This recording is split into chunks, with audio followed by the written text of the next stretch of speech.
Hello judiciary aspirants, मेरा नाम है यशिका सोनी और आज जुडिशरी के एक मोस्ट फेवरेट हॉट टॉपिक विषय में हम बात करेंगे, जो कि है आपराधिक मानववध और हत्या में अंतर। बेसिकली इसमें ज़्यादा डिफरेंस तो नहीं होता, लेकिन कुछ ऐसे तथ्य हैं जिनकी मदद से हम दोनों में अंतर समझ सकते हैं। इसमें अंतर जानने से पहले आइए हम जानते हैं धारा 299 जो कि आपराधिक मानववध को परिभाषित करती है, जो कि इस प्रकार है। जो कोई मृत्यु कारित करने के आशय से या ऐसी शारीरिक क्षति कारित करने के आशय से जिससे मृत्यु कारित हो जाना संभव्य हो, या यह ज्ञान रखते हुए कि यह संभव्य है कि वह उस कार्य से मृत्यु कारित कर देगा, कोई कार्य करके मृत्यु कारित कर देता है, वह आपराधिक मानववध का अपराध कारित करता है, ऐसा कहा जाता है। आइए हम इसे एक उदाहरण से समझते हैं, जो इस प्रकार है। का एक गड्ढे पर लकड़ियां और घास इस आशय से बिछा देता है कि तद द्वारा मृत्यु कारित करे, या यह ज्ञान रखते हुए बिछाता है कि संभव्य है कि तद द्वारा मृत्यु कारित हो, या यह विश्वास रखते हुए कि वह सुदृढ़ भूमि पर है, उस पर चलता है और गड्ढे में गिर जाता है और मर जाता है। का ने आपराधिक मानववध का अपराध किया है। आगे समझते हैं धारा 299 में दिए हुए स्पष्टीकरण को। वह व्यक्ति जो किसी दूसरे व्यक्ति को जो किसी विकार, रोग या अंग शैथिल्य से ग्रस्त है शारीरिक क्षति कारित करता है और तद द्वारा उस दूसरे व्यक्ति की मृत्यु त्वरित कर देता है, उसकी मृत्यु कारित करता है, यह समझा जाएगा। स्पष्टीकरण दूसरा कहता है, जहाँ की शारीरिक क्षति से मृत्यु कारित की गई हो, वह जिस व्यक्ति ने ऐसी शारीरिक क्षति कारित की हो, उसने वह मृत्यु कारित की है, यह समझा जाएगा। यद्यपि उचित उपचार और कौशलपूर्व चिकित्सक करने से वह मृत्यु रोकी जा सकती थी। स्पष्टीकरण तीसरा कहता है, माँ के गर्भ में स्थित किसी शिशु की मृत्यु कारित करना मानववध नहीं है, किंतु किसी जीवित शिशु की मृत्यु कारित करना आपराधिक मानववध की कोटि में आ सकेगा, यदि उस शिशु का कोई भाग बाहर निकल आया हो, यद्यपि वह शिशु ने सांस ना ली हो या वह पूर्णतः उत्पन्न भले ही ना उत्पन्न हुआ हो। मानववध के अंतर्गत निम्नलिखित मामले आते हैं। पहला, हत्या, धारा 300।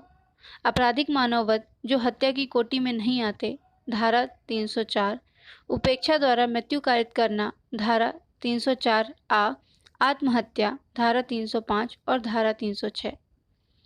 आपराधिक मानववध के कुछ मुख्य अवयव हैं जो कि हम जानते हैं। पहला है किसी मानव की मृत्यु कारित करना। दूसरा, ऐसी मृत्यु किसी कार्य द्वारा कारित की गई हो। और कार्य क्या है? पहला, मृत्यु कारित करने के आशय से या ऐसी शारीरिक उपहति कारित करने के आशय से जिससे मृत्यु कारित होना संभव्य हो जाता है, या इस ज्ञान से कि उस कार्य द्वारा मृत्यु कारित होना संभव्य है, किया गया हो। इस प्रकार हमने समझा आपराधिक मानववध क्या है। आइए जानते हैं हत्या क्या है। आईपीसी की धारा 300 हत्या को परिभाषित करती है, जो कि इस प्रकार है। एतस्मिन् पश्चात अपवादित दशाओं को छोड़कर आपराधिक मानववध हत्या है, यदि वह कार्य जिसके द्वारा मृत्यु कारित की गई हो, मृत्यु कारित करने के आशय से किया गया हो, अथवा दूसरा, यदि वह ऐसी शारीरिक क्षति कारित करने के आशय से किया गया है जिससे अपराधी जानता हो कि उस व्यक्ति की मृत्यु कारित करना संभव्य है, उसको वह अपहानि कारित की गई है, अथवा तीसरा, यदि वह किसी व्यक्ति को शारीरिक क्षति कारित करने के आशय से किया गया हो और वह शारीरिक क्षति जिसके कारित करने का आशय हो प्रकृति के मामूली अनुक्रम में मृत्यु कारित करने के लिए पर्याप्त हो, अथवा यदि कार्य करने वाला व्यक्ति यह जानता हो कि वह कार्य इतना आसन्न संकट है कि पूरी अधिसंभावना है कि वह मृत्यु कारित कर ही देगा, यह ऐसी शारीरिक क्षति कारित कर देगा कि जिससे मृत्यु कारित होना संभव्य है, और वह मृत्यु कारित करने या पूर्वोक्त रूप से क्षति कारित करने की जोखिम उठाने के लिए किसी प्रतिहेतु के बिना ऐसा कार्य करे। आइए उदाहरण से समझते हैं का को मार डालने के आशय से का उस पर गोली चलाता है, परिणाम स्वरूप या मर जाता है। का ने हत्या का अपराध किया है। दूसरा एक और उदाहरण देखते हैं। का यह जानते हुए कि या ऐसे रोग से ग्रस्त है कि संभव्य है कि एक प्रहार उसकी मृत्यु कारित कर देगा, शारीरिक क्षति कारित करने के आशय से उस पर आघात करता है या उस प्रहार के परिणाम स्वरूप मर जाता है। का हत्या का दोषी है, यद्यपि वह प्रहार किसी स्वस्थ व्यक्ति की मृत्यु करने के लिए प्रकृति की मामूली अनुक्रम में पर्याप्त ना होता, किंतु यदि का यह जानते हुए कि या रोगी है और रोग से ग्रस्त है उस पर ऐसा प्रहार करता है जिससे कोई अच्छा स्वस्थ व्यक्ति प्रकृति की मामूली अनुक्रम में ना मरता, तो यहाँ का यद्यपि शारीरिक क्षति कारित करने का उसका आशय हो, हत्या का दोषी नहीं है। यदि उसका आशय मृत्यु कारित करने या ऐसी शारीरिक क्षति कारित करने का नहीं था जिससे प्रकृति के मामूली अनुक्रम में मृत्यु कारित हो। इस प्रकार हमने जाना हत्या क्या है। अब आपराधिक मानववध और हत्या में अंतर समझते हैं। पूर्ण रूप से आपराधिक मानववध और हत्या में अंतर जानना मुश्किल है, लेकिन धारा 300 के कुछ अपवाद दिए गए हैं जिसके आधार पर हम आपराधिक मानववध और हत्या को अलग कर सकते हैं और समझ सकते हैं। तो उन अपवादों को जानते हैं।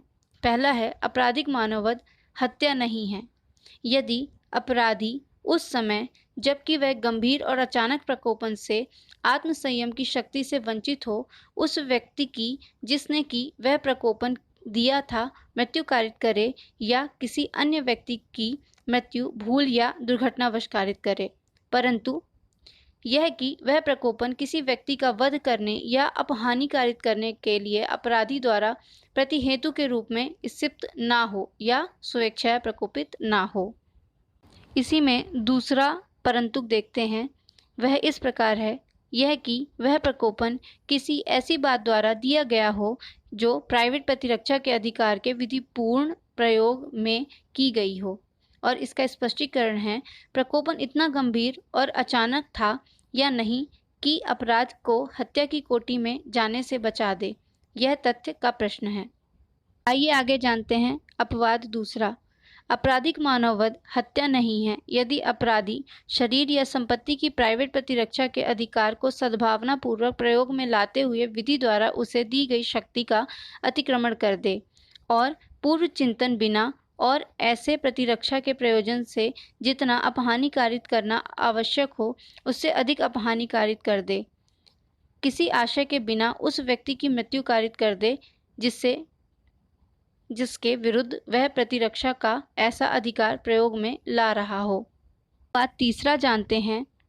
आपराधिक मानववध हत्या नहीं है यदि वह अपराधी ऐसे लोक सेवक होते हुए या ऐसे लोक सेवक की मदद देते हुए जो लोक न्याय की अग्रसता में कार्य कर रहा है उसे विधि द्वारा दी गई शक्ति से आगे बढ़ जाए और कोई ऐसा कार्य करके जिसे विधि पूर्ण और ऐसे लोक सेवक के नाते उसके कर्तव्य के सम्यक निर्वहन के लिए आवश्यक होना की सद्भावना पूर्वक विश्वास करता है और उस व्यक्ति के प्रति जिसकी की मृत्यु कारित की गई है वह मनुष्य के बिना मृत्यु कारित करे। और इसका चौथा अपवाद देखते हैं। आपराधिक मानववध हत्या नहीं है यदि मानववध अचानक झगड़ा जनित आवेश की तीव्रता में हुई अचानक लड़ाई में पूर्व चिंतन बिना और अपराधी द्वारा अनुचित लाभ उठाए बिना या क्रूरतापूर्वक या अप्रायिक रीति से कार्य किए बिना किया गया है। स्पष्टीकरण जानते हैं। ऐसी दशाओं में यह तत्वहीन है कि कौन पक्ष प्रकोपन देता है या पहले हमला करता है। और पांचवा बात जानते हैं। आपराधिक मानववध हत्या नहीं है यदि वह व्यक्ति जिसकी मृत्यु कारित की जाए 18 वर्ष से अधिक आयु का होते हुए अपनी सम्मति से मृत्यु होना सहन करे या मृत्यु की जोखिम उठाए। इन्हीं सभी अंतर को स्पष्ट करता है आर वर्सेस गोविंदा का वाद। आइए समझते हैं। आर वर्सेस गोविंद के वाद में मेलविन जज ने धारा 299 और 300 में अंतर स्पष्ट किया था। इस प्रकरण में अभियुक्त ने धक्का देकर अपनी पत्नी को जमीन पर गिरा दिया तत्पश्चात उसके सीने पर अपना घुटना रखकर प्रचंड वेग से 2 या 3 बार चेहरे पर बंद मुष्टिका से प्रहार किया। प्रहार के वेग के कारण उस महिला के मस्तिष्क से रक्त प्रारंभ हो गया, जिससे वह या तो उसी समय या उसके कुछ ही समय पश्चात मर गई। इस प्रकरण में अभियुक्त का आशय अपनी पत्नी की ना तो मृत्यु काहित करना था और ना ही उसके द्वारा पहुंचाई गई शारीरिक क्षति इतनी पर्याप्त थी कि प्रकृति के सामान्य अनुक्रम में उसकी मृत्यु हो जा सकती। इससे अभियुक्त को हत्या की कोटि में न आने वाले आपराधिक मानववध के लिए दंडित किया गया। तो इस प्रकार हमने जाना कि आपराधिक मानववध और हत्या में एक छोटा सा ही अंतर है, जो कि यह है जब हम कोई कार्य करते हैं जिससे मृत्यु होना संभव्य हो जाता है तो वह आपराधिक मानववध है, और यदि वही कार्य इतनी अधिसंभव रीति से या इतना अधिसंभव है कि उससे मृत्यु कारित हो ही जाए तो वह हत्या है। इस प्रकार हम समझते हैं कि दोनों में ही आशय की महत्वपूर्णता होती है और कार्य की भी, लेकिन कार्य को संभव्य बनाना और अधिसंभव्य बनाना ये इसके अंतर को मजबूत करता है। धन्यवाद।